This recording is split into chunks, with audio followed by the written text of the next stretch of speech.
Number उभा राहिलेला आहे.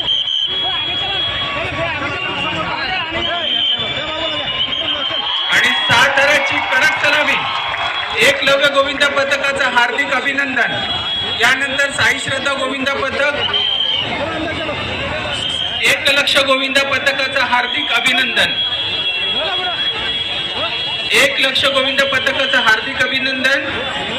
या ठिकाणी आम्ही ज्यांची वाट पाहत होतो ते आमचे प्रमुख पाहुणे या ठिकाणी वाहतुकीमध्ये अडकले आहेत.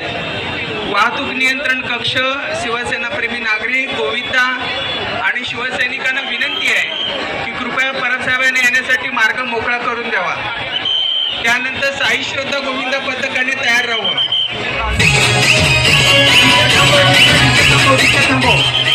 तिथे थांबव.